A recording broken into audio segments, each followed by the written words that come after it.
Bonjour à tous et bienvenue dans cette deuxième vidéo sur l'exercice que j'ai déjà mis l'exercice 1.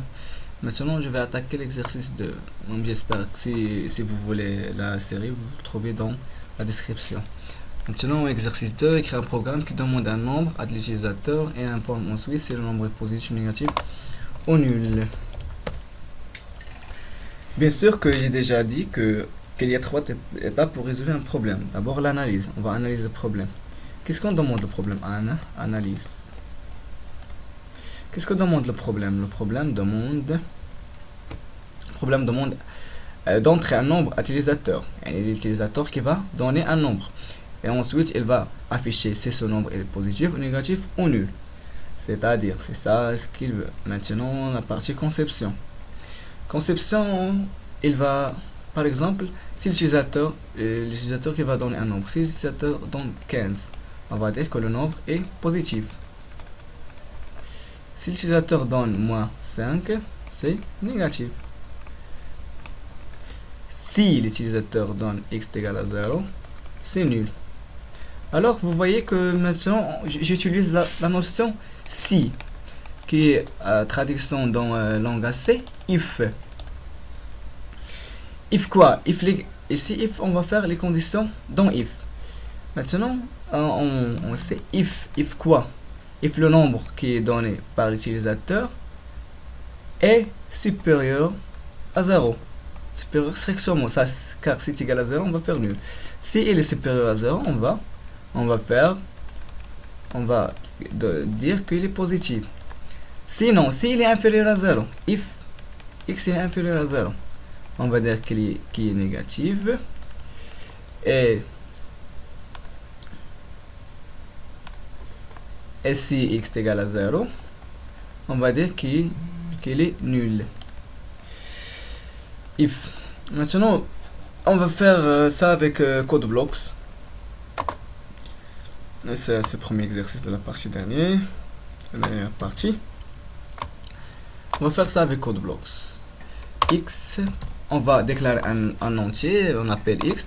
On va donner à l'utilisateur de donner X. On va scanner X. On va prendre X. Et après, on va faire notre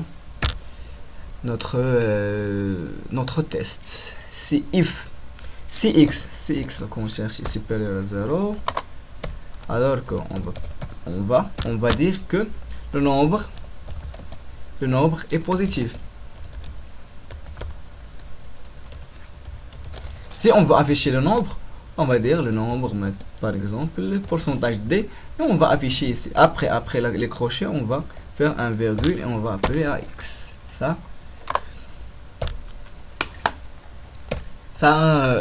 Si on a une seule, je dis une seule instruction après ça c'est une condition de choix. Une seule instruction après condition de choix, ça va. Si on met le crochet ou on met pas, c'est la même chose. Si on met ça ou on le met pas, c'est la même chose. Si on a beaucoup d'instructions qui vont être exécutées dans cette condition là, on doit obligatoirement avoir les crochets.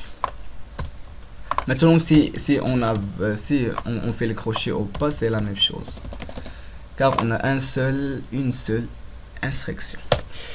Deuxième chose, if x il est inférieur à 0, on va printf, on va copier ça, printf, nombre est négatif. Et si x est égal à 0, if x est égal à 0, on va faire printf, le nombre est nul. Ici, attention, chose, nombre est nul, c'est comme ça s'écrit nul, oui. Ouais. Attention, chose, ici if, j'ai mis ici x est égal à 0. C'est-à-dire ici x va infecter 0. Car si on fait par exemple x est égal à 15, ça on donne à x la valeur 15. Et ici ça va pas être. Maintenant on voit si je donne 0. Ça va rien afficher. Pourquoi? Car condition, ici x va affecter 0. Et on doit nous faire la comparaison de x avec 0 et pas faire l'affectation de x par 0. Ici, on va faire double égal. Dans une n'importe quelle condition, soit boucle for, boucle while, if, switch, n'importe quel outil de boucle ou des choses comme ça, on fait la condition. Si on a une condition d'égalité, on fait double égal. Et ça va marcher. Ici, si on donne par exemple 15, va nous afficher que le nombre 15 est positif. Si on donne par exemple 2 c'est positif. Moins 8 est négatif, ouais. Et si on donne par exemple 0 c'est un nombre qui est nul. J'aimerais bien que vous avez compris. À la prochaine, Inch'Allah.